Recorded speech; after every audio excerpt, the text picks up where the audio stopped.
ലൂക്ക 16-ാം അധ്യായം. അവിശ്വസ്തനായ കാര്യസ്ഥൻ. യേശു ശിഷ്യരോട് പറഞ്ഞു, ഒരു ധനവാന് ഒരു കാര്യസ്ഥൻ ഉണ്ടായിരുന്നു. അവൻ സ്വത്ത് ദുർവ്യയം ചെയ്യുന്നുവെന്ന് യജമാനന് പരാതി ലഭിച്ചു. യജമാനൻ അവനെ വിളിച്ച് ചോദിച്ചു, നിന്നെപ്പറ്റി ഞാൻ കേൾക്കുന്നത് എന്താണ്? നിന്റെ കാര്യസ്ഥതയുടെ കണക്ക് ബോധിപ്പിക്കുക. മേലിൽ നീ കാര്യസ്ഥനായിരിക്കാൻ പാടില്ല. ആ കാര്യസ്ഥൻ ആത്മഗതം ചെയ്തു, യജമാനൻ കാര്യസ്ഥത എന്നിൽ നിന്ന് എടുത്തു കളയുന്നതിനാൽ ഞാൻ ഇനി എന്തു ചെയ്യും? കിളയ്ക്കാൻ എനിക്ക് ശക്തിയില്ല. ഭിക്ഷയാചിക്കാൻ ലജ്ജ തോന്നുന്നു. എന്നാൽ യജമാനൻ കാര്യസ്ഥത എന്നിൽ നിന്ന് എടുത്തു കളയുമ്പോൾ ആളുകൾ തങ്ങളുടെ വീടുകളിൽ എന്നെ സ്വീകരിക്കേണ്ടതിന് എന്തു ചെയ്യണമെന്ന് എനിക്കറിയാം. യജമാനിൽ നിന്ന് കടം വാങ്ങിയവർ ഓരോരുത്തരെ അവൻ വിളിച്ചു. ഒന്നാമനോട് അവൻ ചോദിച്ചു, നീ എൻ്റെ യജമാനന് എന്തു കൊടുക്കാനുണ്ട്? അവൻ പറഞ്ഞു, 100 ബത്ത് എണ്ണ. അവൻ പറഞ്ഞു, ഇതാ നിന്റെ പ്രമാണം. എടുത്ത് 50 ബത്ത് തിരുത്തി എഴുതുക. അനന്തരം അവൻ മറ്റൊരുവനോട് ചോദിച്ചു, നീ എന്ത് കടപ്പെട്ടിരിക്കുന്നു? അവൻ പറഞ്ഞു, 100 കോർ ഗോതമ്പ്. അവൻ പറഞ്ഞു, നിന്റെ പ്രമാണം എടുത്ത് 80 കോർ എന്ന് തിരുത്തി എഴുതുക. കൗശലപൂർവം പ്രവർത്തിച്ചതിനാൽ നീതിരഹിതനായ കാര്യസ്ഥനെ യജമാനൻ പ്രശംസിച്ചു. എന്തെന്നാൽ ഈ യുഗത്തിന്റെ മക്കൾ തങ്ങളുടെ തലമുറയിൽ വെളിച്ചത്തിന്റെ മക്കളെക്കാൾ ബുദ്ധിശാലികളാണ്. ഞാൻ നിങ്ങളോട് പറയുന്നു, അധാർമിക സമ്പത്തുകൊണ്ട് നിങ്ങൾക്കായി സ്നേഹിതരെ സമ്പാദിച്ചു കൊള്ളുവിൻ. അത് നിങ്ങളെ കൈവെടിയുമ്പോൾ അവർ നിങ്ങളെ നിത്യകൂടാരങ്ങളിൽ സ്വീകരിക്കും. ചെറിയ കാര്യത്തിൽ വിശ്വസ്തൻ വലിയ കാര്യത്തിലും വിശ്വസ്തനായിരിക്കും. ചെറിയ കാര്യത്തിൽ അവിശ്വസ്തൻ വലിയ കാര്യത്തിലും അവിശ്വസ്തനായിരിക്കും. അധാർമിക സമ്പത്തിന്റെ കാര്യത്തിൽ വിശ്വസ്തനായിരിക്കുന്നില്ലെങ്കിൽ യഥാർത്ഥ ധനം ആര് നിങ്ങളെ ഏൽപ്പിക്കും? മറ്റൊരുവന്റെ കാര്യത്തിൽ നിങ്ങൾ വിശ്വസ്തരല്ലെങ്കിൽ നിങ്ങൾക്ക് സ്വന്തമായവ ആര് നിങ്ങൾക്ക് തരും? ഒരു ഭൃത്യന് 2 യജമാനന്മാരെ സേവിക്കുവാൻ സാധിക്കുകയില്ല. ഒന്നുകിൽ അവൻ ഒരുവനെ ദ്വേഷിക്കുകയും മറ്റവനെ സ്നേഹിക്കുകയും ചെയ്യും, അല്ലെങ്കിൽ ഒരുവനോട് ഭക്തി കാണിക്കുകയും മറ്റവനെ നിന്ദിക്കുകയും ചെയ്യും.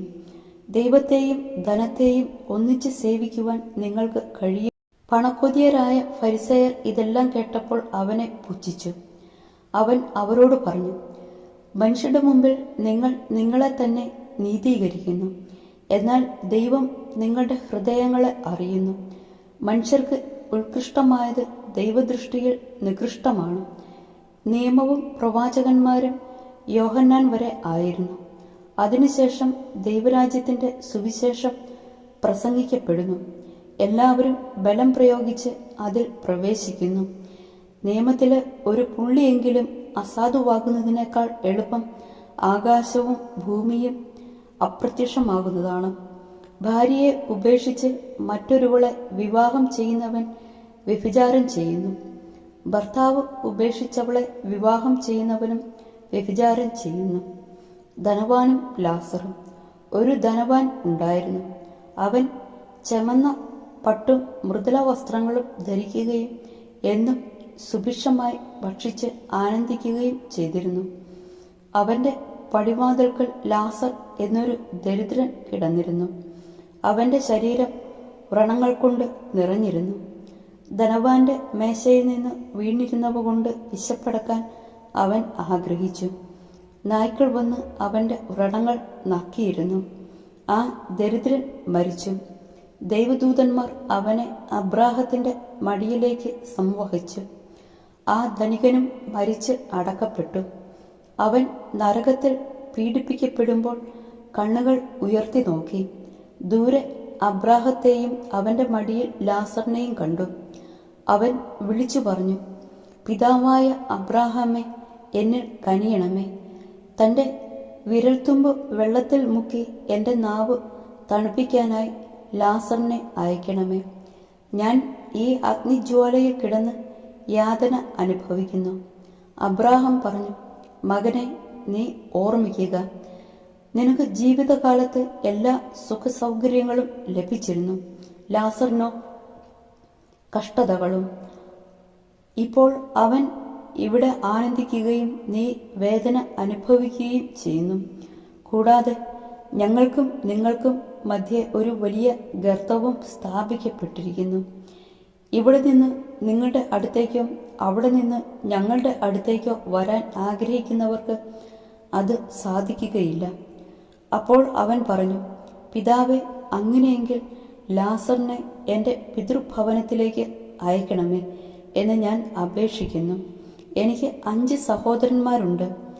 അവരും പീഡകളുടെ ഈ സ്ഥലത്ത് വരാതിരിക്കേണ്ടതിന് അവൻ അവർക്ക് സാക്ഷ്യം നൽകട്ടെ. അബ്രഹാം പറഞ്ഞു, അവർക്ക് മോശയും പ്രവാചകന്മാരും ഉണ്ടല്ലോ, അവരുടെ വാക്ക് കേൾക്കട്ടെ. ധനവാൻ പറഞ്ഞു, പിതാവായ അബ്രാഹാമേ, അങ്ങനെയല്ല, മരിച്ചവരിൽ ഒരുവൻ ചെന്ന് പറഞ്ഞാൽ അവർ അനുതപിക്കും. അബ്രാഹാം അവനോട് പറഞ്ഞു, മോശയും പ്രവാചകന്മാരും പറയുന്നത് അവർ കേൾക്കുന്നില്ലെങ്കിൽ മരിച്ചവരിൽ നിന്ന് ഒരുവൻ ഉയർത്താലും അവർക്ക് ബോധ്യമാവുകയില്ല.